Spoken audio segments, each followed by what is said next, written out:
This call is now being recorded. दूसरे सत्र में आप सभी का Call पुनः is now taking notes. दूसरे सत्र में आप सभी का पुनः स्वागत है। हमारे बीच में रीता गांधी जी उपस्थित हैं, समवाई फाउंडेशन से जुड़ी हुई हैं, सीनियर थेरेपिस्ट हैं, उनका स्वागत है। हमारे बीच में गरिमा बिष्ट जी उपस्थित हैं, समवाई फाउंडेशन के प्रमोटर हैं, हमारी फैकल्टी भी है, उनका स्वागत है। हमारे बीच में कमलेश कुमार तिवारी जी उपस्थित हैं, समवाई फाउंडेशन के प्रमोटर हैं और हमारे इस क्लास के फैकल्टी ग्रुप में हैं, उनका स्वागत है। हमारे बीच में नरेंद्र जी उपस्थित हैं, लखनऊ से ज्वाइन किया हुआ है, सीनियर थेरेपिस्ट हैं, उनका स्वागत है। हम लोग अभी उनका भी स्वागत कर रहे हैं जो भी ज्वाइन करेंगे, और उनका भी स्वागत है जो बाद में इसको वीडियो के प्रसारित होने पर देखेंगे। तो हम लोग पुनः तिवारी जी का स्वागत कर रहे हैं और आज जो चैप्टर है हम लोगों का वो एंडोक्राइन सिस्टम पर पहले से वार्ता चल रही थी, उसी वार्ता को आगे बढ़ाने के लिए Tiwari ji, over to Tiwari ji. Arvind sir को प्रणाम, बाकी अपने साथियों को प्रणाम। जैसा सर ने बोला हम लोग एंडोक्राइन सिस्टम पे कुछ चर्चा कर रहे हैं, तो जस्ट उसको आगे बढ़ाते हैं।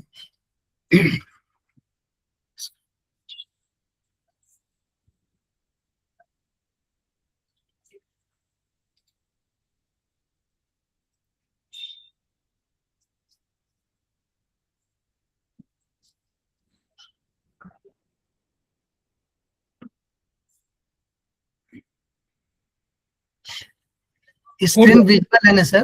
हो गई। तो आज हम लोग एंडोक्राइन सिस्टम में थायराइड ग्लैंड्स पर चर्चा करेंगे, उससे आगे करेंगे। शुरू करेंगे हम लोग थायराइड ग्लैंड्स। मानव शरीर में जो ये थायराइड ग्लैंड है ना, ये सबसे बड़ी एंडोक्राइन ग्लैंड्स है। सबसे बड़ी एंडोक्राइन ग्लैंड जो कौन सी है? थायराइड। ये लोकेशन कहाँ है इसका? ये गले में लैरिंक्स के नीचे और नीचे ट्रकिया के बगल में दोनों लोब स्थित। ये दोनों लोब कैसे जुड़े हैं? एक ब्रिज से जुड़े हैं जिसको इस्थमस कहते हैं। तो कैसा है अगर हम लोग ये देखें तो ये थायराइड ग्लैंड को अगर आप लोकेशन देखें तो ये है ग्लैंड, गले में ये लोकेशन है इसका, ट्रकिया के साथ जुड़ा हुआ है लैरिंक्स के नीचे, और ये लोकेशन ये जो इसका बीच वाला पोर्शन है, इसको जिससे दोनों जुड़े हुए हैं उसको इस्थमस बोलते हैं। राइट साइड वाले पोर्शन को राइट लोब बोलते हैं और लेफ्ट वाले पोर्शन को लेफ्ट लोब बोलते हैं। और इसके बैक साइड में अगर थायराइड ग्लैंड की बैक पोर्शन देखी जाए तो इसमें ये चार बिंदु जो दिख रहे हैं येलो कलर के, ये पैराथायराइड ग्लैंड है। मतलब थायराइड ग्लैंड में ही बैक साइड में चार जो बिंदु दिख रहे हैं येलो कलर के, ये पैराथायराइड ग्लैंड है। तो ये लोकेशन हम लोगों ने देखा किसका? Thyroid gland. थोड़ा और इसको अच्छे से इनलार्ज करके देखेंगे तो ये इस तरह का इसमें ब्लड का सर्कुलेशन है। तो ये लोकेशन जैसा हम लोगों ने देखा, ये थायराइड ग्लैंड। ये थोड़ी ये थायराइड ग्लैंड करते क्या है, ये सबसे बड़ा इंपॉर्टेंट है। ये बटरफ्लाई शेप की है, कई बार एक पूछा भी जाता है ये। तो थायराइड ग्लैंड का शेप क्या है? बटरफ्लाई है। और ये लोकेशन हम लोगों ने देखा, राइट में राइट लोब, लेफ्ट में लेफ्ट लोब। इसका वजन कितना होता है अगर वेट देखेंगे तो 20 to 40 ग्राम इसका वजन होगा, और इसकी लेंथ 5 सेंटीमीटर है और विड्थ 3 सेंटीमीटर है। और बीच में ये स्थमस दिख रहा है जहां पे ये दोनों लोग क्या सीक्रेट करती है। ये मुख्य रूप से जो सीक्रेट करती है ये है, हम लोग T3 T4 बोलते हैं थायराइड टेस्ट में। आयोडीन के जो है 3 अणु जब मिलके ये बनाते हैं तो ट्राई आइडो थायरोनाइन, ये है T3। जो T3 है ये सीक्रेट होता है, थायरॉक्सिन है जो T4 है। तो T4 और T3 दोनों का सीक्रेशन ये थायराइड ग्लैंड करती है। और इसके अलावा क्या करते हैं? कैल्सिटोनिन का सीक्रेशन होता है। तो T3 T4 एंड कैल्सिटोनिन का सीक्रेशन ये थायराइड ग्लैंड करती है। और ये एक्चुअली जो T3 और T4 है, हम लोगों ने बोला कि ये आयोडीन से बनता है, और आयोडीन के अगर 3 अणु मिलके बनता है तो ट्राई आइडो थायरोनाइन, और 4 अणु बनते हैं तो थायरॉक्सिन। ये T4 या T3 जो हम लोग टेस्ट कराते हैं और यही आयोडीन की जो तत्व है उससे बने हुआ ये सिक्रेशन है। अगर ये देखेंगे क्या कैसे करता है, तो जो ये T4 या T3 है इसके लिए आयोडीन एसेंशियल है। हम जब तक आयोडीन इंटेक करेंगे तो T3 और T4 बनने में आसानी रहेगी शरीर को, इजिली T3 इसीलिए आयोडीन का इंटेक बहुत आवश्यक है। अगर आप आयोडीन का इंटेक नहीं करते हैं किसी भी कारण से तो आपको ये T3 T4 का सिक्रेशन कम हो सकता है। ये एक वर्ड है आयोडीन ट्रैपिंग। आयोडीन ट्रैपिंग मतलब कि ब्लड से जो ग्लैंड है आयोडीन को ले लेती है, इसी को बोलते हैं आयोडीन ट्रैपिंग। तो ये कंट्रोल कैसे होता है, ये थोड़ा सा, अगर हम किसी केस में एक्सरसाइज कर लिए हैं, हम अच्छे से खाना नहीं खा रहे, माल न्यूट्रिशन है, ब्लड ग्लूकोज कम है, ब्लड में ग्लूकोज का लेवल कम है, या स्लीप में प्रॉब्लम है, तो इन सब सारी चीजों का जो मैसेज है वो हाइपोथैलेमस को ट्रांसफर होता है ब्लड के कारण। ये कैसे रिलेट होता है हाइपोथैलेमस, ये इंपॉर्टेंट है। अगर ब्लड में इन सब चीजों की कमी है, किसकी, T3 या T4 की, तो मैसेज ब्लड से हाइपोथैलेमस को जाता है कि ब्लड में T4 या T3 की कमी है। तो हाइपोथैलेमस अकॉर्डिंगली TRH एक हार्मोन रिलीज करता है, thyrotropin releasing hormone TRH release करता है। यह हार्मोन एंटीरियर पिट्यूटरी को स्टिमुलेट करता है और इंटीरियर पिट्यूटरी TSH रिलीज करता है, that is thyroid stimulating hormone, और ये TSH थायराइड ग्लैंड को स्टिमुलेट करता है और T3 T4 बनता है। तो अब देखेंगे कि T3 T4 बनाता कौन है, थायराइड ग्लैंड, लेकिन इसको प्रोसेस क्या है इसके कंट्रोलिंग का, तो ब्लड से हाइपोथैलेमस TRH रिलीज करेगा, वो TRH एंटीरियर पिट्यूटरी को स्टिमुलेट करेगा, वो TSH रिलीज करेगा, थायराइड स्टिमुलेटिंग हार्मोन। तो ये कंट्रोलिंग हम लोग बोल सकते हैं, इंटीरियर पिट्यूटरी से TSH रिलीज होता है, लेकिन इसकी कंट्रोलिंग कौन करता है, हाइपोथैलेमस। और यहां से ये TSH जब रिलीज होता है तो थायराइड ग्लैंड को एक्टिवेट माने एक्शन एक्ट करता है और वो T3 और T4 को रिलीज करता है। इसी तरह ब्लड में अगर लेवल बढ़ गया तो निगेटिव फीडबैक है, इनहिबिशन, तो ये वापस बोलता है कि नहीं ब्लड में इसका लेवल ज्यादा हो गया, माने जरूरत का होगी जितनी चाहिए, तो हाइपोथैलेमस ये रिलीज नहीं करता TRH, फिर एंटीरियर पिट्यूटरी TSH रिलीज नहीं करता, फिर thyroid gland T3 T4 release नहीं करता। तो ये मैकेनिज्म है कि कैसे T3 T4 हाइपोथैलेमस से थ्रू एंटीरियर पिट्यूटरी कंट्रोल होता है और रिलीज कहां से होता है, थायराइड ग्लैंड से। तो हमको ऐसा नहीं है कि इंटीरियर पिट्यूटरी काम नहीं कर रही है तो आपको अगर आपके ब्लड में T3 T4 की प्रॉब्लम है तो थायराइड ग्लैंड में जिम्मेदार है, एंटीरियर पिट्यूटरी जिम्मेदार है, और हाइपोथैलेमस ये डायरेक्ट कंट्रोलर। तो ये पूरा है। तो एंटीरियर पिट्यूटरी के भी प्रॉब्लम होने पर थायराइड ग्लैंड से T3 T4 के रिलीज होने में प्रॉब्लम हो सकता है। इसलिए केवल हम बोलेंगे थायराइड ग्लैंड का ट्रीटमेंट करेंगे तो नहीं, आपको इंटीरियर पिट्यूटरी भी देखना होगा, हाइपोथैलेमस की एक्टिविटी भी जाननी होगी, तभी T3 और T4 कंट्रोल होंगे।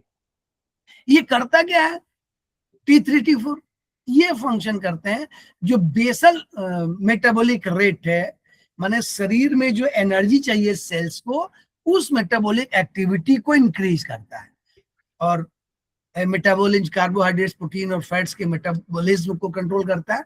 और चूंकि ये कंट्रोल होंगे, एनर्जी रिलीज होगी, तभी बॉडी के लिए इनिशियली नॉर्मल ग्रोथ में काम करेगा और स्केलेटन और नर्वस सिस्टम के डेवलपमेंट में भी काम करेगा। ये काम कैसे करेगा, through BMR basal metabolic rate. अगर BMR कंट्रोल होगा तभी होगा, और ये कंट्रोल होगा T3 एंड T4 से। इसीलिए अगर किसी का T3 T4 में प्रॉब्लम है तो उसके अगर इनिशियली प्रॉब्लम होगी तो उसका स्ट्रक्चर डिफरेंस हो जाएगा, ग्रोथ नहीं होगा, तो बहुत सारी चीजें होगी। वाटर क्या, जब ब्लड में T3 और T4 की कमी हो जाती है तो ये जो थायराइड ग्लैंड है अपना शेप बड़ा कर लेती है, सॉरी साइज बड़ा कर लेती है, शेप वही रहता है, जिससे कि वो मैक्सिमम आयोडीन की ट्रैपिंग कर सके ब्लड से। तो ये ग्वाटर है, गलगंड इसको बोलते हैं हिंदी में। तो ये दो केस में होता है, क्योंकि ये जरूरत है बॉडी की T3 और T4। तो अगर आप यंग है, पुबर्टी में जा रहे हैं, तो अगर T3 T4 ज्यादा चाहिए तो ये बड़ा हो जाती है, और फिर वो पुबर्टी की जरूरत खत्म हो जाती है तो अपने शेप में आ जाती है। ऐसा ये है। तो ये जो तत्व है थायरॉक्सिन T4 और T3, BMR basal metabolic rate की हम लोग बात कर रहे थे, ये सबके लिए एनर्जी अवेलेबल कराता है, तभी बॉडी में डेवलपमेंट होता है। अब चूंकि डेवलपमेंट होना है तो बोन का होगा, स्केलेटन सारे सिस्टम का होगा। अगर ये कह रहा है कि हाइपोथायराइडीज हो जाए, माने इसकी एक्टिविटी जो थायराइड है ये की एक्टिविटी कम हो जाए, मीन्स कि ये T3 T4 और बाकी चीजों को रिलीज कम करे, हाइपो माने कम, तो इसकी एक्टिविटी कम हो गई है तो BMR कम हो जाएगा। इस केस में क्या होगा, अगर थायरॉक्सिन किसकी कमी हो जाती है तो क्रिटिनिज्म, ये हम लोग इसको बौनापन का एक प्रकार कह सकते हैं, कि बौना बोलेंगे कि डेवलपमेंट ही नहीं होगा बॉडी का, मेंटल डेवलपमेंट नहीं होगा। इडियोसी माने कि थोड़ा मेंटल डेवलपमेंट नहीं होगा, इसको हम लोग कुछ मूर्खतापूर्ण भी वो सोच सकते हैं। इडियोसी मीन्स तो शारीरिक विकास स्टूडेंट रहेगा, मतलब रुक जाएगा, डेवलपमेंट नहीं होगा, क्योंकि T3 और T4 नहीं मिलेगा शरीर को, तो BMR कमजोर हो जाएगा, माने प्रॉपर नहीं होगा, रेट नहीं होगी, तो शरीर के मैक्सिमम चीजों के डेवलपमेंट में कमी आ जाएगी। और ये किस केस में, जब हाइपो माने कम हो गया, फोरहेड पे सिलवटे होंगे और होठ मोटे हो जाएंगे। तो ये इंपॉर्टेंट है T3 और T4। आगे और देखते हैं हम लोग कैसे। अगर इन एडल्ट क्या होगा, वो तो बच्चों में डेवलपमेंट नहीं होगा, लेकिन अगर आपका डेवलपमेंट हो गया और तो थायरॉक्सिन की कमी हो गई, T4 की कमी हो गई, T3 की कमी हो गई, तो क्या होगा। महिलाओं में अगर अधिकतर कमी पाई जाती है, जो फर्टाइल है, मोटी और 40 साल के आसपास है, तो वो महिला लेथार्जिक हो जाएगी, मीन्स की वो आलसी पना उसमें होगा, आलस भरा रहेगा, और उसके ज्वाइंट धीरे धीरे कार्य करते हैं, उसकी आवाज भारी हो सकती है, शब्दों का जो प्रोनाउंसिएशन है, उच्चारण वो सही नहीं हो सकता है, चेहरा फूला, त्वचा सूखी और मोटी हो सकती है, सिर के बाल एवं आईब्रो के आउटर 1/3 झड़ जाते हैं। माने अगर किसी के आईब्रो झड़ गया तब ये T4 T3 चेक करवा सकते हैं। होठ और नाक कान मोटे भद्दे होंगे, महिला को पसीना नहीं आएगा, आयोडीन की कमी है, तो हृदय और नाड़ी गति सामान्य से कम होगी। और ये जो प्रॉब्लम है लेडीज की, ये प्रॉब्लम अक्सर मेनोर्गिया की शिकायत लेकर उपचारक के पास आएगी, यहाँ भी ये डिजीज होगा मेंस। दूसरा क्या है, ये हम लोग बोल रहे थे कि एक में, दूसरा क्या है, हाइपर है, माने एक्सेस हो गया, ग्वाटर मीन्स कि ये थायराइड ग्लैंड ने अपना साइज बड़ा कर दिया है, क्योंकि उसको T3 T4 के ज्यादा आवश्यकता है, तो वो बड़ा करके आयोडीन को ज्यादा ट्रैप करेगी, जिससे कि T3 T4 और बने। तो प्यूबर्टी में क्या होगा, यंग होना है, तो सबके लिए अलग अलग थायराइड इनलार्जमेंट होगा, जिसकी जितनी जरूरत होगी। ये क्या कर रहा है, it is simply to meet the growing and development demand. अगर किसी के डेवलपमेंट डिमांड ज्यादा है तो और बड़ा होगा, किसी का कम है तो कम बड़ा होगा। ये सिर्फ आयोडीन ट्रैपिंग के पर्पज से ये बॉडी अपने आप बड़ा कर लेती है। गलगंड हाइपर, उस केस में हाइपर माने एक्सेस रिलीज होना है, क्योंकि बॉडी का डेवलपमेंट इससे होगा। BMR बेसल मेटाबॉलिक रेट जो है इन यहां से गवर्न होती है, और प्यूबर्टी गेन करने के बाद थायराइड ग्लैंड नॉर्मल हो जाएगी। माने किसी केस में बड़ी होगी और अपने आप कंट्रोल होगी, कब, जब वो प्यूबर्टी के लिए रिक्वायरमेंट के हिसाब से बढ़ेगी, और वो मीट हो गई तो वापस अपनी शेप में आ जाएगी। ये कैसे होगा, ये देखिए।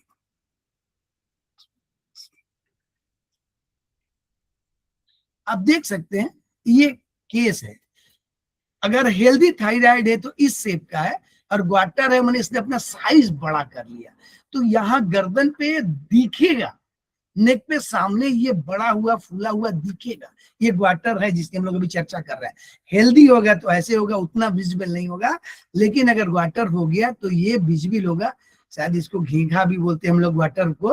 तो ये थायराइड ग्लैंड बड़ी हो जाएगी नॉर्मल से, आयोडीन के ट्रैपिंग के लिए। इसमें क्या है कि अगर थायरोटॉक्सिक ग्वाटर, ये अगर एज के अकॉर्डिंग हो गया कि अगर ये both sex are equally involve after puberty, अगर प्यूबर्टी हो गई तो अब अगर किसी वजह से 30-40 साल की एज में ऑक्सीजन, कई अंगों में ऑक्सीजन का कंजम्पशन बढ़ता है, क्योंकि ये जो बीएमआर कंट्रोल करता है तो प्रोटीन का भी मेटाबॉलिज्म करता है, तो ये सबका मेटाबॉलिज्म करता है, प्रोटीन, फैट और कार्बोहाइड्रेट्स का। तो उस केस में अगर T3 T4 कम रहता है या एक्सेस रहता है, ये एक्सेस की बात कर रहा है कि T3 T4 एक्सेस चाहिए, कंजम्पशन ज्यादा है तो ऑक्सीजन का भी कंजम्पशन बढ़ जाएगा। इस केस में the thyroid tissue shows hyperplasia, व्यक्ति थकावट महसूस करेगा, पल्पिटेशन होगा, हाइपरग्लाइसीमिया होगी, माने ग्लूकोज लेवल हायर होगा, हार्ट रेट इंक्रीज हो जाएगा, हाई ब्लड प्रेशर हो जाएगा, पर्सन प्रीफर कोल्ड, चूंकि हाई प्रेशर है तो इस तरह के ये डिजीज हाइपरथायरॉक्सिन में होंगे। अब इसको ये देखें,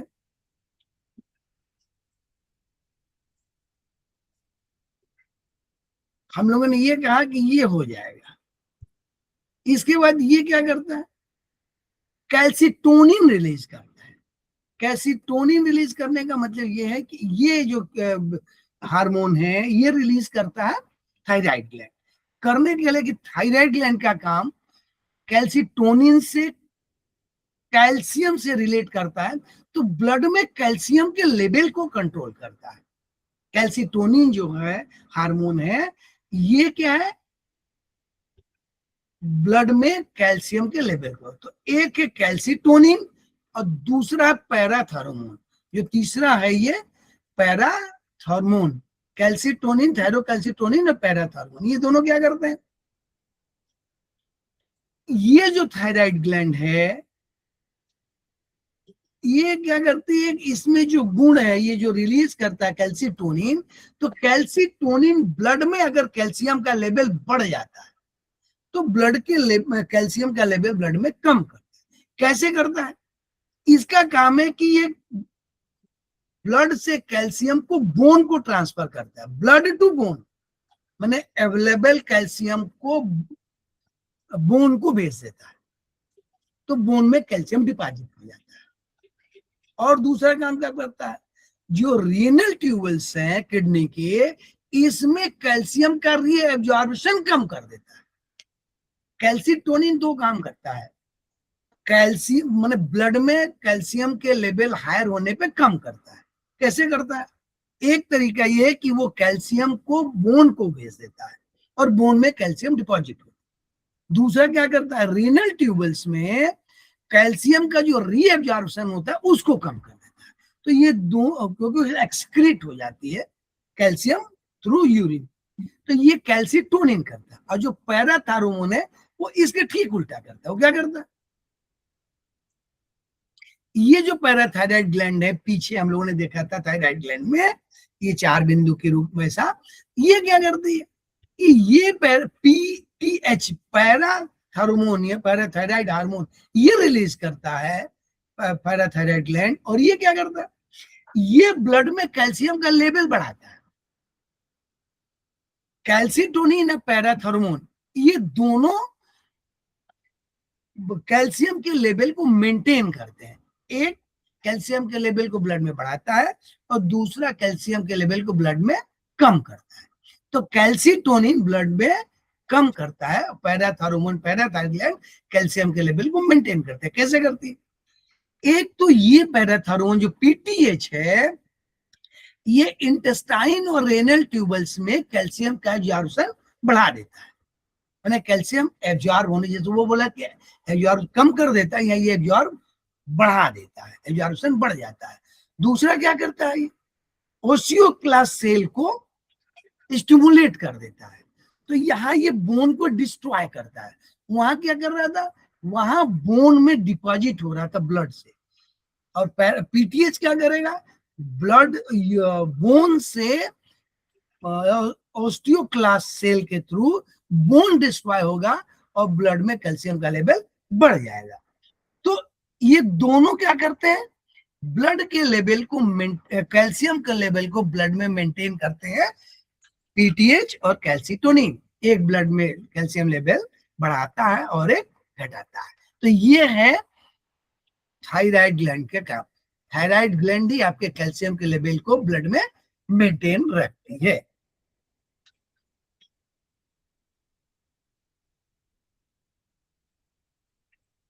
हमने जैसा बोला था ना, थायरोकाल्सिटिन ऑस्टियोक्लास्ट सेल को निष्क्रिय कर देता है और पैराथायरोमोन इसको सक्रिय कर देता है। पैराथायरोमोन क्या करना था, हम लोग बोले थे ब्लड में लेवल बढ़ाता है, तो सक्रिय करेगा तो यहाँ टूटना लगेगा, ऑस्टियोब्लास्ट को निष्क्रिय कर देगा।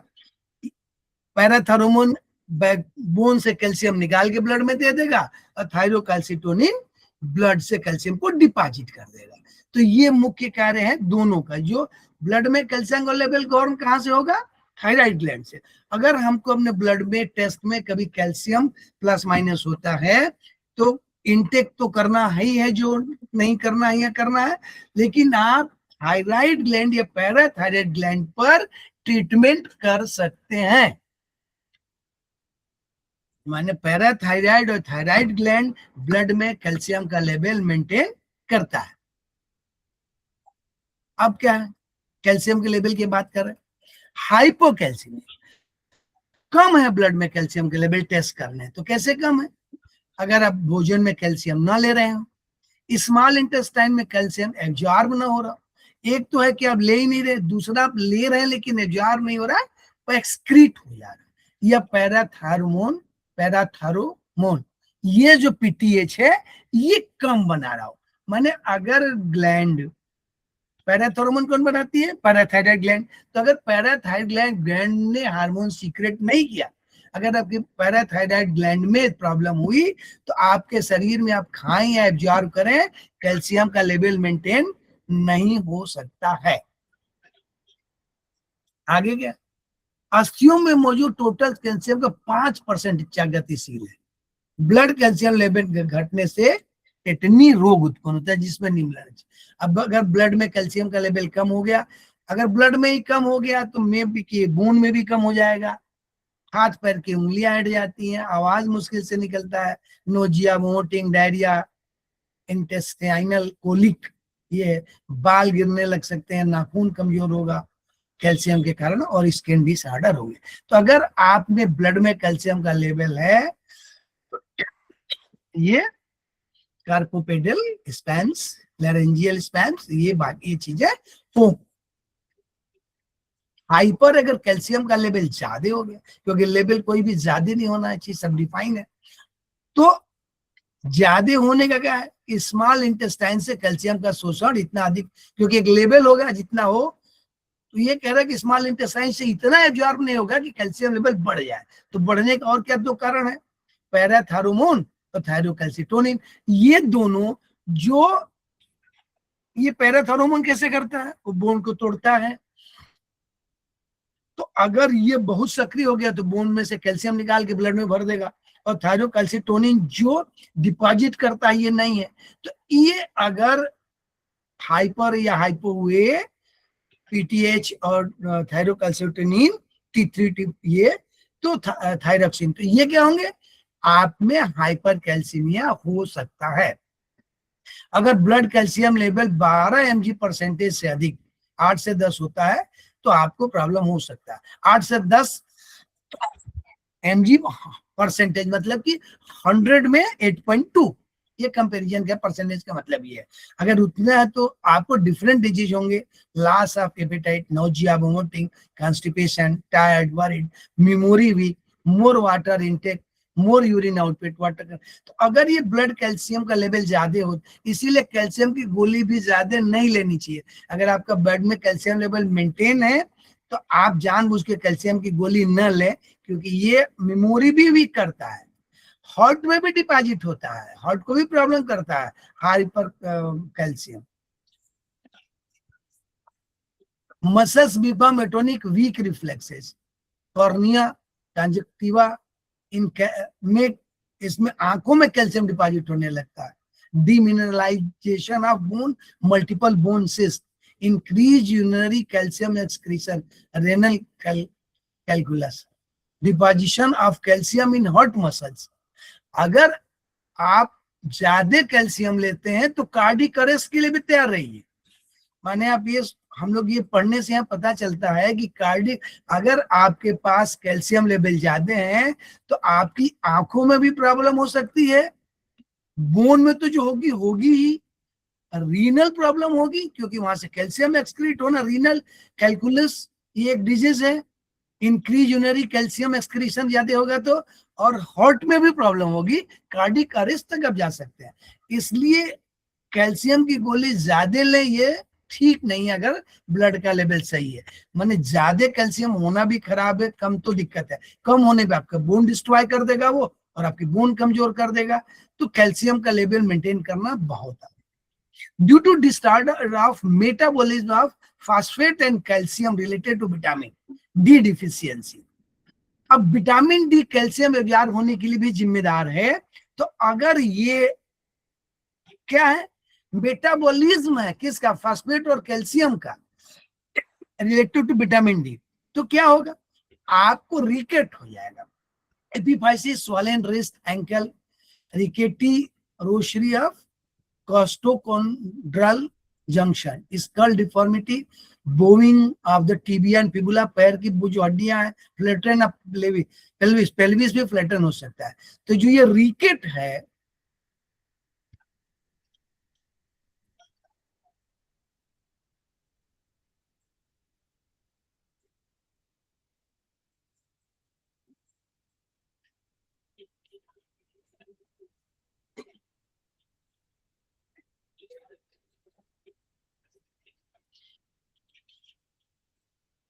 ये देखिए रिकेट है, बोन की जो डिफिशियंसी होगी किसी तरह कैल्शियम की, तो देखिए नॉर्मल बोन आपके ऐसे हैं, रिकेट्स में देखिए इनमें डिफॉर्मेशन आ जाएगी, फिबिया, टिबुला और ये फिबुला, इनमें डिफिशियंसी है। देखिए ये बोन में या तो यहाँ गैप बढ़ जाएगा, डिफॉर्मेशन ये बता रहा है कि रिकेट इसको बोलेंगे कि ये डिफिशियंसी हो गई किस चीज की, विटामिन डी की और कैल्शियम की, क्योंकि विटामिन डी कैल्शियम एब्जॉर्ब करने में मदद करता है।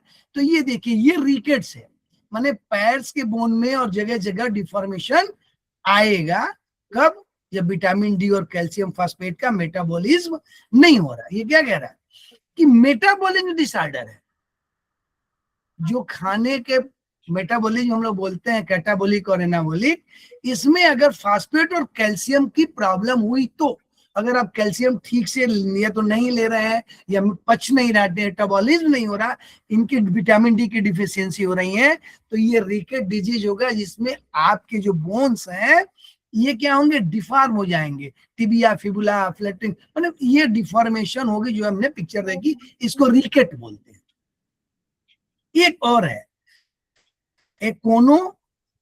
Achondroplasia, the person is dwarf with normal strength and intelligence, short arm and legs with developed trunk। इस रोग को क्या होगा, इस रोग में आप बौने की तरह दिख सकते हैं, लेकिन आपका जो ट्रंक होगा, धड़ जिसको बोलते हैं, वो पूरी तरह से डेवलप होगा, लेकिन आपके जो आर्म्स और लेग्स हैं वो डेवलपमेंट नहीं होंगे। An apparent curvature of long bones, nose bridge is depressed, ना नोज की जो ब्रिज वो डिप्रेस होगी। ये क्यों होगा, it is due to abnormal osteogenesis, bone बनने की जो प्रक्रिया है ओस्टियोजेनेसिस, इस प्रक्रिया में अगर एबनॉर्मेलिटी आई तो ये डिजीज होगा कि हाथ और पैर छोटे हो जाएंगे लेकिन आपका ट्रंक डेवलप होगा। तो इस डिजीज में ड्वार्फ, माने इसको हम लोग बौना की एक श्रेणी बोल सकते हैं ड्वार्फ, क्योंकि हाथ और पैर अगर छोटे हो गए तो आपकी हाइट कम हो जाएगी लेकिन आपका ट्रंक डेवलप होगा। तो ये एक डिफरेंट डिजीज है, और कैल्शियम जो बोन बनने की प्रक्रिया है ओस्टियोजेनेसिस, इनमें एबनॉर्मेलिटी आने से ये होगा।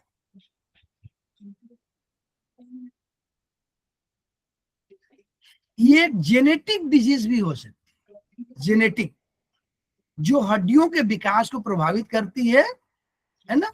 इसमें बौनेपन का एक स्वरूप है, ये fibroblast growth receptor 3 FGR FR3 gene में म्यूटेशन के कारण उपास्थि कार्टिलेज का हड्डी में बनना बाधित हो जाता है। तो इसमें वही हाथ पर है, हम लोग बोले सिर का आकार अक्सर बड़ा होता है और माथा उभरा होता है। तो ये डिजीज ये जेनेटिक भी होगा, जो ये कह रहा है कि जेनेटिक है एकोंडोप्लासिया। बुद्धि सामान्य होगी, औसत ऊंचाई 4 से 4 फीट 4 इंच और महिलाओं के लिए लगभग 4 फीट, माने ये व्यक्ति 4 फीट 4 इंच के होंगे, लेकिन हर फीट 4 फीट 4 इंच को नहीं होगा, वो हो सकता है। लेकिन इसमें डिफरेंस ये है कि जो ट्रंक है वो सही होगा, हाथ और पैर छोटे होंगे। तो ये है, तो ये था, हम लोग थायराइड ग्लैंड की बात कर रहे थे। अब हम लोग पेनक्रियाज की बात करेंगे।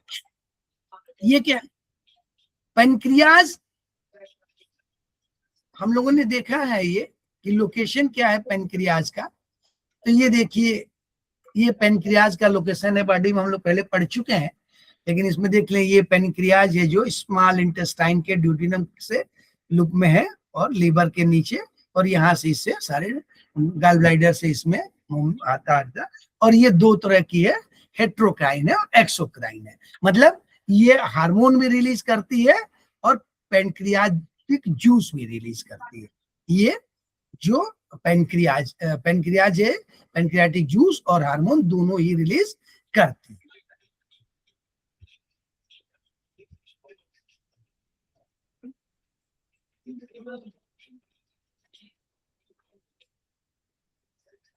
इसका करीब वजन 70 to 80 ग्राम है और हेट्रोक्राइन है। ये एक्सोक्राइन और हेट्रोक्राइन, जिसको हम लोग एक्सोक्राइन और एंडोक्राइन, हम लोग एंडोक्राइन ग्लैंड की बात कर रहे हैं, तो इसको हम लोग इस दृष्टि से पढ़ने जा रहे हैं एंडोक्राइन से। ये 1% पोर्शन में एंडोक्राइन का काम करती है और 99% एक्सोक्राइन, क्योंकि ये पेनक्रियाटिक जूस निकालती है जो गॉल ब्लैडर से मिलके एम्पुला ऑफ वाटर में जो स्मॉल इंटेस्टाइन में जाता है और वहां पे डाइजेशन का काम में प्रक्रिया में भाग लेता है। माने वहां पर वो पीएच को इस एल्कलाइन नेचर में कन्वर्ट करता है। तो ये है, क्योंकि आप देखेंगे इसके शेप को, अगर क्रॉस सेक्शन देखेंगे, ये पेनक्रियाज का क्रॉस सेक्शन है, अगर कट करके देखेंगे तो एक सेक्शन दिखाई देगा। ये जो बाहर वाला पोर्शन है ऑरेंज टाइप का, ये पेनक्रियाटिक जूस रिलीज करता है और ये अंदर वाला पोर्शन हार्मोन रिलीज करता है। इसमें सेल्स हैं, देखिए ये जो दिख रहा है ये अल्फा सेल है दिखाया हुआ है, ये दूसरा ये बीटा सेल है और ये डेल्टा सेल है। ये अंदर वाला पोर्शन एंडोक्राइन काम करता है और बाहर वाला एक्सोक्राइन, माने बाहर वाला जूस रिलीज करता है और अंदर वाला हार्मोन रिलीज करता है, जो अंदर वाला पोर्शन है। ये हेट्रोक्राइन ग्लैंड है। तो ये क्या करती, कैसे करती, इसको थोड़ा सा देख लेते हैं हम लोग। पेनक्रियाज में क्या है कि अल्फा सेल एक होता है, ये ग्लूकागान सीक्रेट करता है। ये कितना करता है, पूरा हार्मोन का 15 से 20%। ये क्या करता है, स्टिमुलेट ग्लाइकोजेनेसिस, और glucan is a hyperglycaemic hormone. ये हाइपरग्लाइसेमिक, अगर ये अल्फा सेल ज्यादा एक्टिव रहेगा, ये क्या करता है ग्लूकागान की लीवर, जब इसको इस तरह देखें कि एक बीटा सेल है जो इंसुलिन रिलीज करता है और अल्फा सेल है ये ग्लूकागान रिलीज करता है। ब्लड में क्या है कि प्रक्रिया क्या होती है कि ब्लड में जब ग्लूकोज ज्यादा हो जाता है तो ये ग्लूकोज लीवर में जाता है और इंसुलिन उसको ग्लाइकोजन के फॉर्म में लीवर में इकट्ठा हो जाता है। इंसुलिन के थ्रू ये इंसुलिन से रिएक्ट होता है शुगर और जाके लीवर में इकट्ठा होता है। इकट्ठा किस फॉर्म में होता है,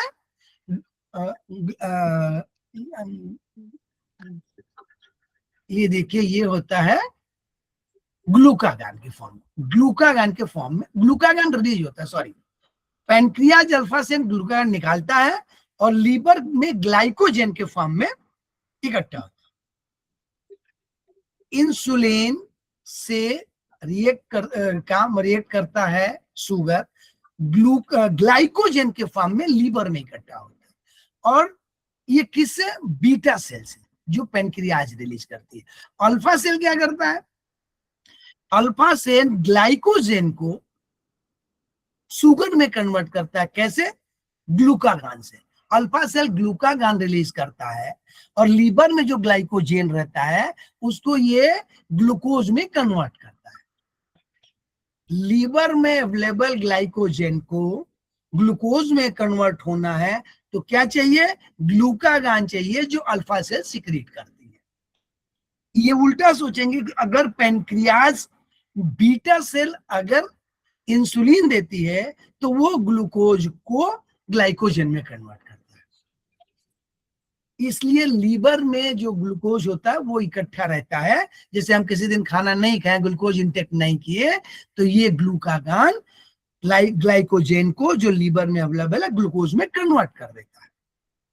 ये क्या है? ये हाइपरग्लाइसेमिक हार्मोन है। हाइपरग्लाइसेमिक का मतलब ये ब्लड में ग्लूकोज को बढ़ाता है। अल्फा सेल की एक्टिविटी ब्लड में ग्लूकोज को बढ़ाता है। कहां से? ग्लाइकोजन जो लीवर में उसको ब्लड में शुगर में कन्वर्ट करता है। और जो इंसुलिन है वो हाइपोग्लाइसेमिक है, वो ब्लड में शुगर को कम करता है, क्योंकि शुगर को इंसुलिन ग्लाइकोजन के फॉर्म में लीवर में इकट्ठा करता है, लीवर के पास इकट्ठा रहता है। ये दो मुख्य सेल यहाँ पे काम है, अल्फा सेल और बीटा सेल। एक लीवर में ब्लड को ग्लूकोज को इकट्ठा करता है ग्लाइकोजन के फॉर्म में, और ग्लूकागान इस ग्लाइकोजन को ग्लूकोज में कन्वर्ट करता है। अल्फा सेल और बीटा सेल ये मुख्य काम करते हैं। और हम लोग आएंगे तो बाकी ये लोग डेल्टा सेल इनको कंट्रोल करते हैं, सप्रेस करते हैं रिलीज को, और ये पीपी सेल बाकी एंडोक्राइन एक्सोक्राइन दोनों के उसको रिलीज को कंट्रोल करता है कि ज्यादा नहीं। तो वो ज्यादा पढ़ेंगे तो उधर अभी हम लोग अटक जाएंगे। तो ये किए, तो ये हुआ। तो ये जो पैनक्रियाज है ये कह रहा है कि पिन हेड टापू में इसको पहचाना था, किसी ने पहचान बेंथिंग ने किया था। और ये 3 हार्मोन रिलीज करता है, इंसुलिन, ग्लूकागान, सोमैटोस्टेटिन। तो लेवल कितना होना चाहिए हम लोगों ने डिस्कस किया। लेवल कितना होना चाहिए? ब्लड में ग्लूकोज का लेवल 80 ± 10 mg पर 100%, मतलब 100 में 100 मिलीग्राम लेंगे या 100 में, तो उसमें 80% होगा। क्या क्या? ग्लूकोज। ये ब्लड में ग्लूकोज का लेवल है। इंसुलिन हम लोग बोले थे हाइपो है, जो शुगर को कम करता है, और ग्लूकागान शुगर को बढ़ाता है। और जो तीसरा सोमैटोस्टेटिन है, इंसुलिन और ग्लूकागान के बीच में एडजस्टमेंट रखता है, ये क्या इंसुलिन ज्यादा ना निकल जाए या ग्लूकागान ज्यादा ना निकल जाए। तो ये दोनों को होमोस्टेटिस दोनों के बीच में रखता है, मैंने प्रेस वो करके कंट्रोल करके कि इंसुलिन जितनी जरूरत होगी उतना सीक्रेट होगी, ग्लूकागान जितनी जरूरत होगी उतना सीक्रेट होगी, क्योंकि इंसुलिन बीटा सेल से निकलती है और ग्लूकागान अल्फा सेल से निकलती है। और सोमैटोस्टेटिन इन दोनों के बीच में एडजस्टमेंट बना के रखता है। अगर 70 kg का कोई व्यक्ति है तो उसके मसल में ग्लाइकोजन कितना होगा? ग्लाइकोजन का मतलब ग्लूकोज इकट्ठा है उस फॉर्म में 400 ग्राम, लीवर में 100 ग्राम, ECF 20 ग्राम और BGL ब्लड ग्लूकोज लेवल। ये अगर ये 70 मिलीग्राम परसेंटेज हो जाता है तो हाइपो है, मतलब शुगर कम हो गया, ग्लूकोज लेवल कम हो गया, और 130 से प्लस हो गया तो ये हाइपर हो गया। इसी केस में हम लोग बोलेंगे कि वह अगर ये 130 मिल गया आपको, हम लोग बोल देते हैं कि 110 हो गया तो वो है, लेकिन आप ये मान के चले कि अगर 100 प्लस हो रहा है तो आपको केयर करना है। तो हाइपरग्लाइसीमिया मींस कि ग्लूकोज का लेवल ज्यादा है और आप शुगर के पेशेंट कहे जाएंगे। कब? 130 मिलीग्राम परसेंटेज। परसेंटेज का मतलब कि 100 में अगर ये देखा जाए तो ये 130 ग्राम, ये उनके रिएक्शंस है, हम लोग आगे थोड़ा पढ़ लेते हैं। ये क्या है कि ग्लूकोज का मेटाबॉलिज्म की कैसे कैसे होता है, जो हम लोगों ने भी चर्चा किया था। आप ग्लूकोज लेंगे तो वो 3-4 घंटे के लिए बढ़ जाएगा, लेकिन फिर वो एक्सक्रीट होके बाकी जगह जाके अपने को नॉर्मल हो जाएगा, मतलब जहाँ पे ग्लाइकोजन में इकट्ठा होना है वहां जाके इकट्ठा हो जाएगा। लेकिन ये कह रहा है कि अगर बढ़े हुए रक्त स्तर को इंसुलिन की मदद से सामान्य करते हैं, वही हम लोगों ने बोला था कि इंसुलिन ही हाइपो ग्लाइसेमिया मतलब ग्लूकोज को कम करती है, क्योंकि ग्लूकोज को लीवर में और बाकी जगह इकट्ठा कलेक्ट करती है ग्लाइकोजन के फॉर्म में। लेकिन ग्लूकोज का क्या जरूरत है? इंस्टेंट एनर्जी के लिए 50%, फैट में 30 to 40, लीवर में 5%। ये यूटिलाइजेशन है ग्लूकोज का सेल्स और टिश्यू में, मसल्स में।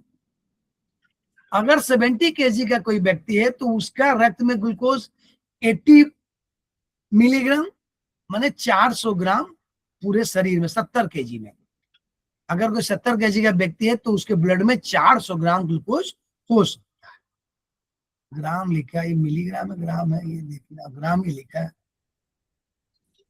और को बाई ईसीएफ में 20 अभी हम लोगों ने देखा, और लीवर में 100 ग्राम, और मसल्स में भी बहुत ग्लाइकोजन रहता है। अब देखिए सबसे ज्यादा ये ब्लड में है, उसके बाद ये मसल्स में है। मसल्स में ग्लाइकोजन कलेक्ट है, लेकिन पहले वो आता है लीवर से, बाद में वहां से आता है। उपरोक्त चारों टिश्यू को सेचुरेट कर लिया, अगर आपने इतना शुगर इनटेक कर लिया कि सारे ये ऊपर जो डिफाइंड टिश्यू है ये सेचुरेट हो गए, तो बाकी जो है वो कहाँ जाता है? फैट में, एडिपोज टिश्यू में ये बसा, माने फैट के रूप में भी कन्वर्ट हो जाता है ग्लूकोज। ये ध्यान दीजिए, आप अगर ग्लूकोज ज्यादा ले रहे हैं तो फैट टिश्यू जो एडिपोज टिश्यू है उसमें भी ये संग्रहित हो जाता है, और वहां पर इसकी अनलिमिटेड कलेक्शन हो सकता है। लीवर में जो ग्लूकोज है और बसा में ग्लूकोज है, ये घटे, लीवर वाला और फैट वाला ही जल्दी से, लीवर वाला ही तुरंत घटे हुए लेवल को मेंटेन करने के लिए आता है। जो ग्लूकोज आता है वो फैट टिश्यू से, पहले यहां से आएगा फिर फैट टिश्यू से आएगा, वही ब्लड लेवल अवेलेबल होता है ब्लड में ग्लूकोज का लेवल मेंटेन करने के लिए। यह उपलब्धता भी हार्मोन ग्लूकागान, एपिनेफ्रिन, कार्टिसाल, ग्रोथ हार्मोन और सेक्स हार्मोन पर निर्भर करता है। ये किडनी निकालती है एपिनेफ्रिन, कार्टिसाल, और ये ग्रोथ हार्मोन तो एंटीरियर पिट्यूटरी निकालती है, और ग्लूकागान ये पैंक्रियाज निकालता है। तो इनके ऊपर भी डिपेंड करता है। ये कह रहा कि यदि किसी कारण से आइसलैंड की बीटा कोशिकाएं इंसुलिन नहीं निकालती, तो अगर इंसुलिन नहीं निकालेंगे तो क्या होगा? ग्लूकोज का लेवल ब्लड में बढ़ जाएगा, लेकिन सेल्स के पास ग्लूकोज नहीं जाएगा। क्यों नहीं जाएगा? क्योंकि इंसुलिन का एक काम ये है कि वो सेल में जो प्रवेश का द्वार है उसको भी इनलार्ज करता है।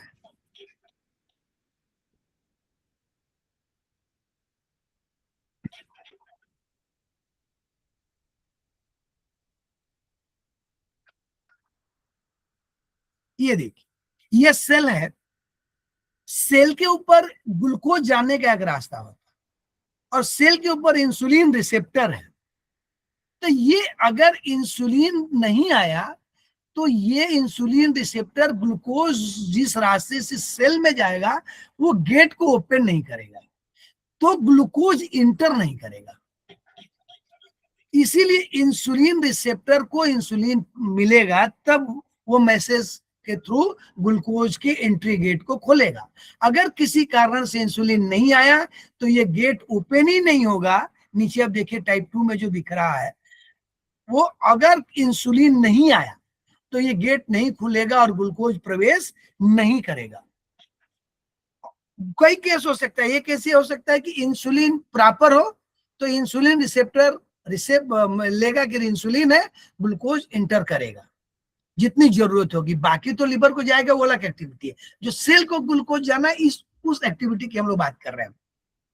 तो इंसुलिन रिसेप्टर ग्लूकोज को सेल में जाने देने के लिए रास्ता खोलता है।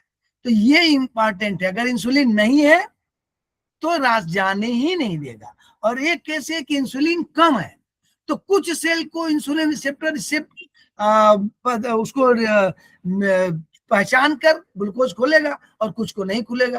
तो दोनों ही केस है, एक केस जहां इंसुलिन कम है, एक केस जहां इंसुलिन नहीं है। तो इंसुलिन कम है तो सेल को कम ग्लूकोज मिलेगा, क्योंकि इंसुलिन जो सेल पहचानेगा उसको मिलेगा, जो सेल नहीं पहचानेगा उसमें, क्योंकि ग्लूकोज के लिए जो डोर है वो इंसुलिन रिसेप्टर ही खोलता है। तो यही कह रहा है कि शरीर के रक्त में ग्लूकोज स्तर प्रत्येक भोजन के पश्चात बढ़ता है। शरीर की कोशिकाओं का आवश्यक ग्लूकोज मात्रा न मिलने से वो रोएंगी और डायबिटोजेनिक हार्मोन्स की मदद आगे आएंगे।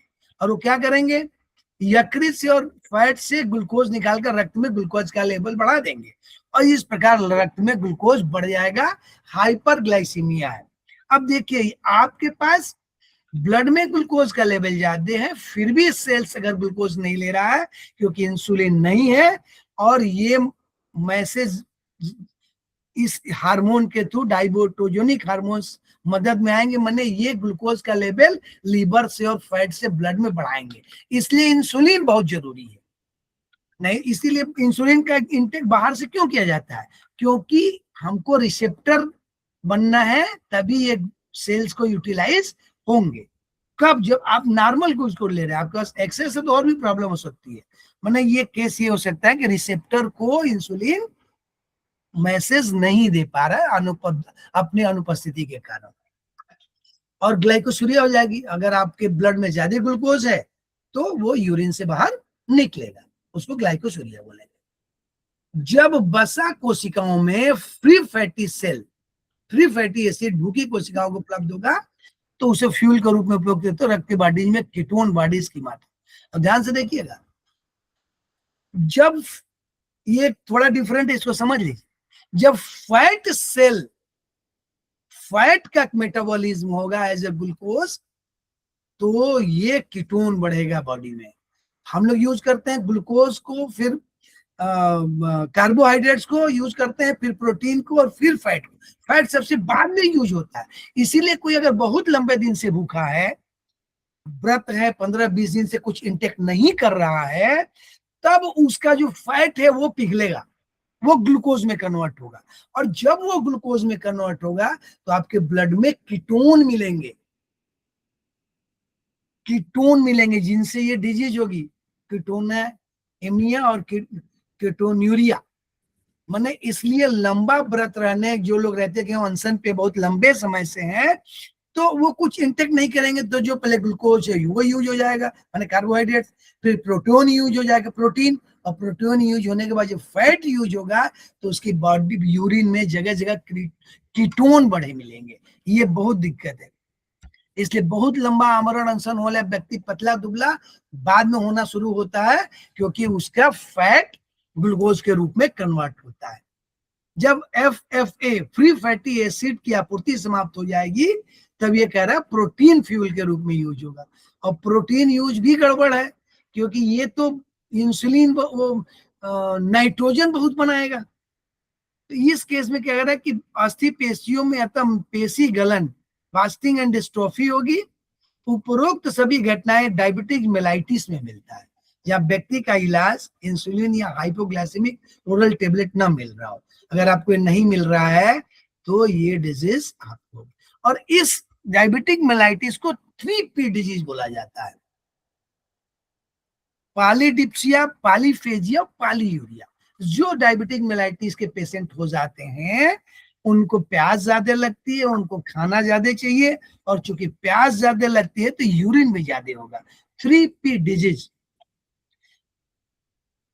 पॉलीडिप्सिया, उनको भूख बहुत लगेगी क्योंकि उनके सेल बार बार मैसेज देते रहेंगे कि हमारे पास ग्लूकोज नहीं है, और आप प्यास बहुत लगेगी, पॉलीडिप्सिया, और अगर पानी ज्यादा पिएंगे तो पॉलीयूरिया, यूरिन एक्सक्रीट बहुत करेंगे।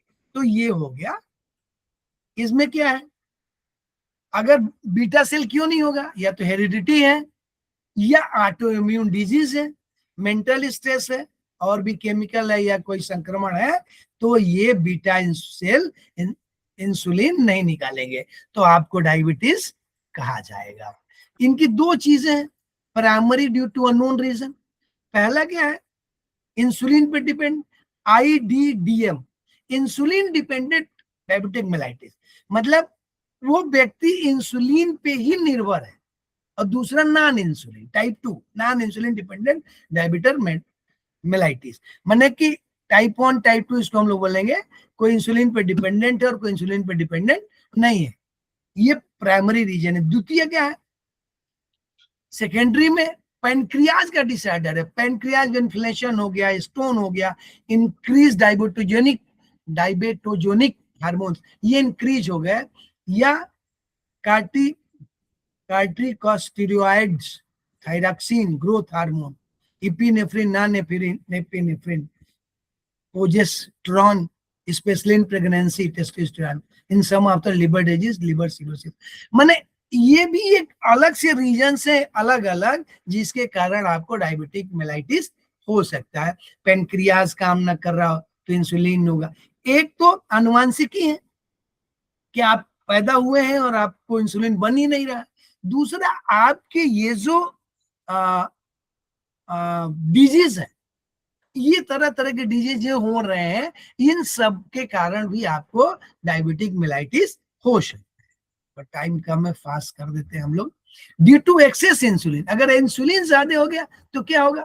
इंसुलिन ज्यादा होगा तो सारे शुगर को ले जाके जगह जगह रख देगा, फिर आपको बॉडी में शुगर की कमी हो जाएगी, तो आपको शुगर इंटेक करना पड़ेगा। हाइपोग्लाइसीमिया माने हाइपर इंसुलिन हो गया, माने इंसुलिन ज्यादा हो गया तो सारे शुगर को ले जाके ग्लाइकोजन के फॉर्म में इकट्ठा कर देगा और ब्लड में शुगर कम हो जाएगा, अगर इंसुलिन ज्यादा निकलने लगा तो। अब हम लोग बात कर ले थोड़ा एड्रिनल ग्लैंड की। एड्रिनल ग्लैंड की जो लोकेशन है बॉडी में, ये है किडनी। किडनी के ऊपर ये एड्रिनल ग्लैंड होता है। इसके दो हैं, एक कार्टेक्स और मेडुला। एक बाहर वाला पोर्शन, एक अंदर वाला पोर्शन। बाहर वाले पोर्शन को कार्टेक्स बोलते हैं और अंदर वाले पोर्शन को मेडुला बोलते हैं। तो ये दो अलग अलग सीक्रेट करती है। कार्टेक्स अलग सीक्रेट करता और मेडुला अलग सीक्रेट करता है। ये है किडनी के ऊपर इनकी लोकेशन। ये क्या करता है? अब ये लोकेशन आपने देख लिया। जो एड्रिनल कार्टेक्स है ये क्या रिलीज करता है? एल्डोस्टेरोन, कॉर्टिसोल और एंड्रोजन, ये तीन रिलीज करता है। और मेडुला क्या करता है? नॉन एपिनेफ्रिन और एपिनेफ्रिन। ये सारे हार्मोन शरीर के लिए अति आवश्यक नहीं है, लेकिन ये ध्यान रखिए कि शरीर को जो कष्ट सहने की क्षमता है, जब कोई स्ट्रेस स्ट्रेन आता है तब इनकी बड़ी आवश्यकता है। तब क्योंकि ये नहीं रहेंगे तो बाकी सेल कमजोर हो जाएंगे। ये एल्डोस्टेरोन क्या करता है? ये कार्टेक्स से रिलीज होता है और ये इस पर हाइपोथैलेमस और पिट्यूटरी का कोई कंट्रोल नहीं है। ये क्या करता है कि अगर किसी वजह से ब्लड कम हो गया, किडनी को ब्लड कम मिल रहा है, तो ये क्या करेगा? डिस्टल ट्यूब में सोडियम का रीअब्जॉर्प्शन बढ़ा देगा और वाटर अणु भी अवशोषित हो जाएंगे। तो ब्लड में पानी का लेवल और एब्जॉर्प्शन होने से लेवल ब्लड का मेंटेन हो जाएगा। माने जो ब्लड में कम है सोडियम और वाटर, ये होने से, क्योंकि रीअब्जॉर्ब नहीं होगा तो एक्सक्रीट हो जाएगा। तो ये जो हार्मोन है रीअब्जॉर्प्शन बढ़ा देता है सोडियम का और वाटर का। ये रेनिन, एंजियोस्टिन, एल्डोस्टेरोन, ये जेजी ऑपरेटर से सीक्रेट होने वाले रेनिन से इस तरह संबंधित। मतलब रीअब्जॉर्प्शन ऑफ सोडियम और वाटर इंक्रीज कर देता है तो ब्लड का लेवल मेंटेन हो जाता है। कॉर्टिसोल क्या करता है? एसीटीएच इसके प्रभाव से कंट्रोल होता है, जो हाइपोथैलेमस है। ये हार्मोन नहीं होगा तो कोई आपको इम्पैक्ट नहीं आएगा, लेकिन सामान्य दिनचर्या में आवश्यक नहीं पड़ेगी। लेकिन जब आप किसी विशेष परिस्थिति से गुजर रहे हो, जब अचानक तनावपूर्ण स्ट्रेस हो, मानसिक आघात हो, अधिक ठंडी गर्मी हो, शल्य क्रिया हो, या कुछ आवश्यक तत्व नहीं हो रहे हो, किसी स्ट्रेन में हो, तो ये कॉर्टिसोल क्या करता है? ये समस्त ऊतकों पर अलग अलग प्रभाव डालता है और शरीर को स्ट्रेस और स्ट्रेन से बचाता है। और अगर ये न हो तो जो बाकी टिश्यू हैं उनकी लाइफ कम हो जाती है। आपको डायरेक्ट इंपैक्ट नहीं डालता है, क्योंकि जो ऐसे कंडीशन है जो नॉर्मल से अलग है, मानसिक आघात है, बहुत ठंडी गर्मी है, ऑपरेशन है, कुछ ऐसे केसेस हैं, तो ये उन सेल की लाइफ को बचाता है। अगर ये नहीं रहेंगे तो उन सेल की लाइफ कम हो जाएगी। एक एंड्रोजन है, ये भी वहीं से निकलता है, कॉर्टेक्स से, बाहर वाले पोर्शन से। ये प्यूबर्टी तक, यौनावस्था तक शारीरिक ऊतकों विकास में मदद करता है। ऊतकों में प्रोटीन संश्लेषण बढ़ाना इसका प्रारंभिक कार्य है। और जो मेडुला है, इसमें क्या है? इनमें से एपिनेफ्रिन और नॉन एपिनेफ्रिन दो निकलते हैं। ये दोनों हार्मोन टायरोसिन नामक एमिनो एसिड के एड्रिनल मेडुलरी कोशिका से बनाए जाते हैं। ये क्या करता है? ध्यान देखिए, एड्रिनल मेडुला से निकलने वाला यह हार्मोन हृदय की रक्तवाहिनियों पर विशेष प्रभाव रखता है। किडनी और हार्ट का ये रिलेशन देख लें। किडनी और हार्ट का रिलेशन यहाँ पर कितना इंपॉर्टेंट है, वो ये कह रहा है कि जो इसके मेडुला से निकलता है एपिनेफ्रिन, नॉन एपिनेफ्रिन, ये हार्ट के रक्त वाहिनियों पर जो ब्लड वेसल्स है उन पर प्रभाव रखता है। कार्टिसोल की बात इसका प्रभाव शरीर के समस्त कोशिकाओं पे कम अधिक पड़ता है। इसका सिक्रेशन हाइपोथैलेमस या पिट्यूटरी के कंट्रोल में नहीं है। और इन द इमरजेंसी केस, इस स्थितियों में ये न होने पर, माने अगर ये एपिनेफ्रिन और नॉन एपिनेफ्रिन नहीं है तो इमरजेंसी केस में बाकी सेल्स का जीवन काल कम हो जाता है। ये क्या करता है, एक बहुत अच्छा कंडीशन है एपिनेफ्रिन। यहाँ पे अगर कोई विशेष परिस्थिति है जहां पे आपको फाइट करना है या फ्लाइट करना है, दुश्मन से लड़ना है या भाग जाना है, तो ये दोनों ही केस में डिसीजन लेने में ये हार्मोन बहुत मदद करता है।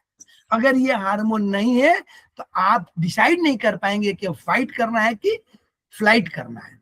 तो ये हार्मोन एपिनेफ्रिन और नॉन एपिनेफ्रिन हेल्प करता है इस कंडीशंस में जो इमरजेंसी के, नॉर्मल में ये काम नहीं आते हैं लेकिन बाकी सेल्स की लाइफ में मदद करते हैं। ये समस्त adrenal hormone have their profound influence on general health, माने गहरा प्रभाव है, प्रोफाउंड माने गहरा प्रभाव है general health, sex development, electrolyte balance, various cellular metabolism, इनका प्रभाव है इन हार्मोन्स का, एड्रिनल हार्मोन्स का।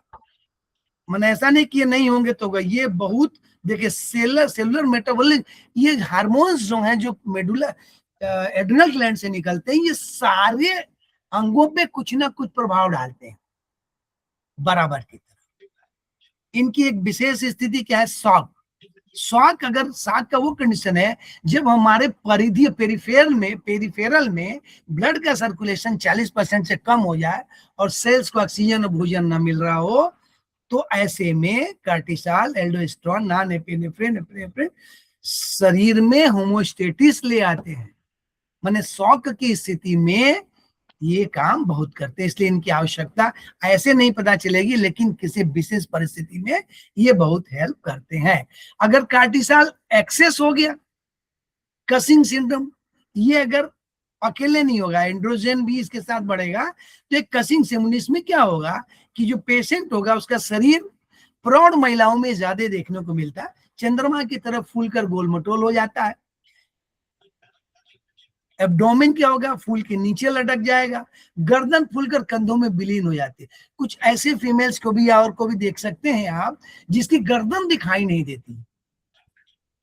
तो ये पॉसिबिलिटीज है कि कार्टिसोल का सीक्रेशन हायर है इस ग्लैंड से, क्योंकि मुंह, चेहरा देखना है, ये सारी चीजें आपको देखने होंगे कि कार्टिसोल की वजह से हाइपर होने से ये रीजन हो सकते हैं। मून फेस, एब्डोमेन लटक जाएगा, है ना, पेंडुलस एब्डोमेन मतलब नीचे लटक जाएगा, हाथ पांव में सूजन नहीं होगी, ये ध्यान रखिएगा। हाथ क्या होगा, स्पिंडली लिम्स, पतले दिखाई देंगे। यदि इस रोगी को चारों हाथ पैर पे खड़ा किया जाए तो चपाया की तरह, बुफैलो की तरह दिख सकता है। महिलाओं में क्या होगा, पुरुष जन्य लक्षण दिखेंगे, दाल, भारी आवाज, मुंह से दाढ़ी, सीने और पेट पर बाल निकल आएंगे जंघों में। मेंस्ट्रुअल ये जो मासिक चक्र है इसमें प्रॉब्लम होने लगेगी। एक बड़ा ये लिखा हुआ जो क्लियोटोरिस है, ये इतना बड़ा हो जाएगा कि लेडीज का ये पेनिस की तरह हो जाएगा। यानी एक बड़ा डिफिकल्ट सिचुएशन हो सकता है अगर ये है, अगर ऐसा होता है। इन रोगियों में रक्त ग्लूकोज स्तर, हाइपरग्लाइसीमिया माने शुगर हायर, रक्त सोडियम स्तर अधिक मिलेगा, हाइपरटेंशन, हाई बीपी बोल रहा है, और अस्थियों में कैल्शियम की मात्रा कम हो जाएगी। और हाइपर सिक्रेशन एल्डोस्टेरोन का क्या होगा, कार्टिसोल भी बढ़ सकता है साथ में बोला। यहां पर ये देखना है कि पोटेशियम कम हो जाएगा। अगर हाइपर सिक्रेशन एल्डोस्टेरोन का है तो पोटेशियम कम हो गया और यहाँ पर मांसपेशियां दुबली हो जाएंगी। हाइपरटेंशन तो होगा लेकिन आप डिफरेंशिएट कर पाएंगे कैसे, पोटेशियम के स्तर से। देखिए ऊपर क्या बोला था, कम होने के लिए ग्लूकोज स्तर बढ़ जाएगा और सोडियम बढ़ जाएगा। कार्टिसोल। एल्डोस्टेरोन के हाइपर में क्या होगा, पोटेशियम कम हो जाएगा, हाई बीपी इसमें भी बोल रहा है। अब क्या बोल रहे हैं कि अगर एड्रिनल कार्टेक्स की अक्रियता काम नहीं कर रहा है, काम नहीं कर रहा तो क्या होगा, ये 9/10 तक निष्क्रिय नहीं हो, तब तक कुछ लक्षण नहीं होते हैं। इसके निष्क्रिय पर अनजान एंटीरियर पिट्यूटरी अधिक सिक्रेशन करने लगती है ताकि आवश्यक कार्टिसोल का मात्रा सिंथेसिस होने लगे। इस एडिशन डिजीज इसको बोला गया। कार्टिसोल की कमी में स्ट्रेस सिस्टम की स्थिति में होमोस्टेटिस नहीं होगा, ये हम लोग पर्चा चार्ज कर दिए है। साइनोसिस और अस्तपेशियो में एटन। एल्डोस्टेरोन की कमी से आयंस और जल में वो डिस्टर्बेंस, जल कम हो जाएगा, आयंस कम हो जाएंगे। हाइपोटेंशन, ब्लड प्रेशर कम हो जाएगा और डाइजेशन सिस्टम में प्रॉब्लम हो जाएगी। एसीटीएच और एमएसएच अगर अधिक हो गया तो क्या होगा, चेहरे पे पिगमेंटेशन, हाथ पांव में क्रिसेस पर रंग गहरा हो जाएगा, मुख गुहा की मुकेश मेम्ब्रेन पर गहरे धब्बे, पैची डार्केनिंग, गहरे धब्बे आ जाएंगे। और अगर एड्रेनल मेडुला अक्रिय हो गया, अक्रिय यानी इसको निष्क्रिय बोले हम लोग, निष्क्रिय नहीं बोले, काम कम कर रहा है, इंसफिशियंसी, तो कोई रोज नहीं प्रॉब्लम होगी, लेकिन क्या होगा, आकस्मिक स्थितियों को नहीं झेल पाएगा और इस तरह आकस्मिकताएं उनके जीवन काल को घटा देंगी। अगर ये हाइपर हो गई तो हाइपरट्रॉफी हो जाएगी, मेडुलरी कोशिकाओं की अतिवृद्धि के कारण होता है। इसमें रोगी कभी कभी क्या होने लगेगा, पैरोक्सिस्मालिया, सस्टेन्ड माने हाई ब्लड प्रेशर, हृदय गति तेज, tachycardia, extra systole, ventricular fibrillation के लक्षण आएंगे, पसीना अधिक होगा और ये डरपोक हो सकता है सुबह से। तो ये है, थोड़ा सा और बचा है सर, कर दिया जो 2 मिनट और लगे, कर दीजिए। टेस्टिस की बात करें, जो टेस्टोस्टेरोन सीक्रेट करता है, हम लोग पीछे पढ़े थे इसको उसमें, तो ये यूथ हार्मोन है। ये जो टेस्टिस है, कहां से कब से शुरू होता है टेस्टोस्टेरोन, जब मेच्योर हो जाता है टेस्टिस से लेके और अनिश्चित काल तक, एंड तक, लाइफ तक ये सीक्रेट होता है। और ये कहां से कंट्रोल होता है, इसका सीक्रेट एंटीरियर पिट्यूटरी द्वारा, एफएसएच और एलएच द्वारा। कंट्रोल इसको करेगी पिट्यूटरी, लेकिन एफएसएच और एलएच के थ्रू, फॉलिकुलर स्टिमुलेटिंग हार्मोन और ल्यूटिनाइजिंग हार्मोन के थ्रू कंट्रोल होगा। एंटीरियर पिट्यूटरी से सीक्रेटेड जो एलएच है, क्या करेगा, ये डेवलप टेस्टिस को के सेल ऑफ लेडिक्स को एक्टिवेट करके टेस्टोस्टेरोन सीक्रेट, तो टेस्टोस्टेरोन को सीक्रेशन कराता है सेल ऑफ लेडिक्स में। ये लोग पीछे हम लोग अभी पढ़े थे इसको थोड़ा, तो ये टेस्टोस्टेरोन सेल ऑफ लेडिक्स को एक्टिवेट करके यहां से सीक्रेट कराता है। ये कहा, ट्यूबुलर सेमीफेरस ट्यूबल में, जहां से जर्मिनेशन होता है। टेस्टोस्टेरोन के 2 मुख्य कार्य, बच्चों के टेस्टिस में सेमिनिफेरस ट्यूबल को सॉलिड करता है और टेस्टोस्टेरोन उन्हें ट्यूबुलर बनाता है। सॉलिड भी करना है और ट्यूबुलर बनाना है, कि आगे यहाँ पे सिक्रेशन होना है, जर्मिनेशन होना है, स्पर्म जर्मिनेट नहीं, सॉलिड होते हैं, जर्म से सॉलिड होते हैं, उसी को ट्यूबुलर बना देता है। टेस्टिस को जो सॉलिड है उनको ट्यूबुलर बना देता है। और दूसरा क्या है, ये सेमीफेरस ट्यूबल में स्थित जर्मिनल एपिथेलियम में जर्म सेल का प्रोलाइफरेशन कराता है, मतलब ये स्पर्म जनरेट कराता है, एक तरह से तैयार करता है, ये प्रिपेयर करता है प्रोक्रिएशन के लिए सेमिनिफेरस ट्यूबल से सेल्स। तो ये टेस्टोस्टेरोन की भूमिका है। आगे चलते हैं। अगर ये एक्सेस हो गया क्या होगा, अगर ये जल्दी एक्सेस हो गया, ये क्या कि before puberty it says to sexual product, अगर ये यौनावस्था के पहले ही एक्टिव हो गया है एक्सेस, तो ये दिक्कत करेगा। और एडल्ट लाइफ में भी, एडल्ट लाइफ में करेगा तो सेक्सुअल एक्टिविटी आपकी इंक्रीज हो जाएगी, लिबिडो जो बोल रहा है, आपकी ये एक्टिविटी इंक्रीज कर देगा, इंक्रीज लिबिडो, सेक्सुअल एक्टिविटी को सेट करता है। अगर जल्दी हो गया तो बिफोर प्यूबर्टी ये सेक्सुअल प्रोक्टिविटी कराने लगे, प्रोक्टिविटी ये कराने लगे, या बाद में हो गया तो आपकी इस एज में भी ये काम करेगा, आपको मतलब इस तरफ इंक्रीज करेगा, सेक्सुअल एक्टिविटी की तरफ। पहले भी करेगा, बाद में भी करेगा। एक्चुअली उसको प्यूबर्टी के बाद ही करना चाहिए अगर वो नॉर्मल है। और अगर ये निष्क्रिय हो गया तो क्या हो गया? भ्रूणावस्था में टेस्टिस का विकास उदर में किडनी के साथ होता है और जन्म की पूर्व स्क्रटम में उतर आती है। ये हम लोग पढ़े थे मेल रिप्रोडक्शन में। तो अगर ये नहीं उतरती और अनडिसेंड है तो इसका फंक्शन प्रॉपर नहीं होगा। हम लोग ये देखे थे कि 37 डिग्री मेंटेन टेम्परेचर रहने के लिए ये वहां पे रहती है और बाद में नीचे आ जाती है, क्योंकि हाई टेम्परेचर पे नीचे, लो टेम्परेचर पर अंदर चली जाती है। तो अधिक टेम्परेचर भी हुआ तो भी दिक्कत, और नहीं उतरी तब तो बहुत प्रॉब्लम हो गई। ये किस कारण हो सकता है? ये कह रहा है कि डिफिशियंसी ऑफ टेस्टोस्टेरोन, ये अगर नीचे नहीं उतरी तो भी ये प्रॉब्लम हो सकता है। टेस्टोस्टेरोन निष्क्रिय हो, डिफिशियंसी हो सकती है, या किसी कारणवश टेस्टिस में नष्ट हो जाए, growth hormone, thyroxine, LH, FSS का डिफिशियंसी हो। अगर ये डिफिशियंसी हो तो भी ये टेस्टोस्टेरोन निष्क्रिय हो जाएगा, काम नहीं करेगा। Undescended testis and testicular excision of दोनों में व्यक्ति इनफर्टाइल हो जाएगा। अनडिसेंट टेस्टिस है तो काम ही नहीं करेगा, और टेस्टोस्टेरोन नहीं है तो भी इनफर्टाइल हो जाएगा। अन्य हार्मोन की कमी के कारण व्यक्ति में सेक्स ऑर्गन इनफर्टाइल हो सकते हैं, और भी रीजन हो सकता है, और इम्पोर्टेंट और इनफर्टाइल माने नपुंसक, और ये जो नपुंसक बोलते हैं, और इसको कि और ये स्पर्म इनफर्टाइल होने का मतलब कि जो रिएवोड करके रिएक्ट नहीं करेगा, इनफर्टाइल पैदा कन्वर्ट होने में अंडे के साथ वो फाइट नहीं करेगा। उधर नहीं जा रहे हैं क्योंकि टाइम बहुत हो गया है। ओवरी से क्या निकलता है? एस्ट्रोजन और प्रोजेस्टेरॉन, ये निकलता है। क्या करता है ये? ओवरी वहां पे है, अगर आप देखेंगे, टाइम बहुत हो गया है, यहाँ पे देखेंगे ये 2 ओवरी होती है। अगर आप देखेंगे तो यूस्ट्रस है, और यहाँ पर ये 2 ओवरी का लोकेशन है, उसी की वो बात कर रहा है।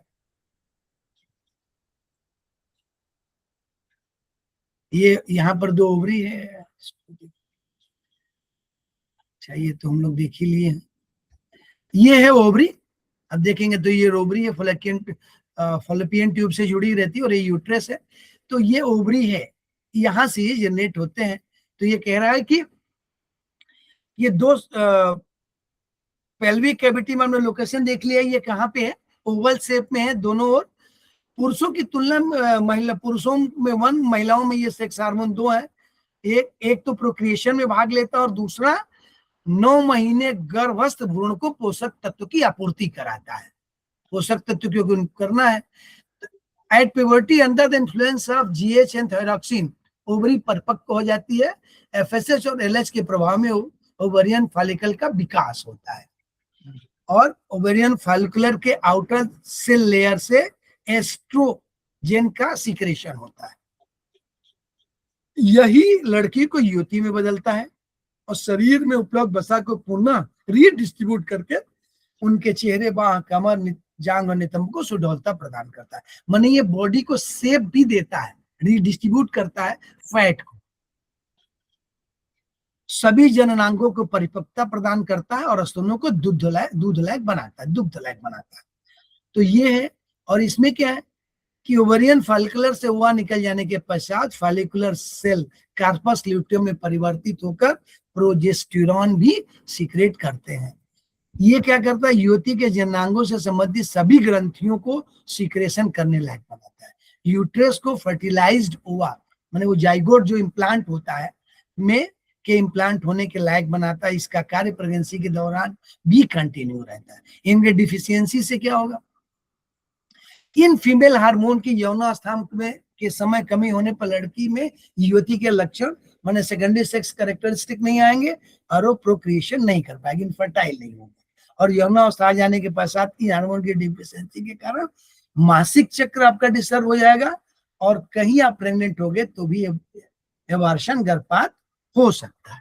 थोड़ा टाइम कम था इसलिए हम लोग इसको जल्दी जल्दी किए। तो ये हो गया सर। बहुत बढ़िया, चलिए ठीक, बहुत बढ़िया तिवारी जी। तो ये पूरा चैप्टर हम लोग का पूरा हो गया, मोर और लेस सेमेस्टर 2 तक का पूरा है। थोड़ा सा रह गया है केवल हम लोगों का, एक चैप्टर 10 में कुछ थोड़ा सा बाकी है, वो हम लोग एक उसमें कर लेंगे। तो क्लास हो चुके हैं, तो हम लोग हेमका सर को याद करते हैं और हम लोग अपनी ऊर्जा को बढ़ाएं और ऊर्जा को बढ़ाने के बाद उसको ऊर्जा को ट्रांसफर करें, यानी ज्ञान को ट्रांसफर करें और बाहरी जगत में जो भी हमारे पेशेंट हो या हमारे मित्र हैं उनको ये अवगत कराते रहें ताकि एक पूरी मुख्य धारा में वो भी शामिल हो जाए और तभी खेमका सर का सपना पूरा होगा। Each one reach one, each one treat one, each one teach one. इन्हीं शब्दों के साथ हम लोग कल तक के लिए विदा देते हैं, कल फिर मिलते हैं। प्रणाम।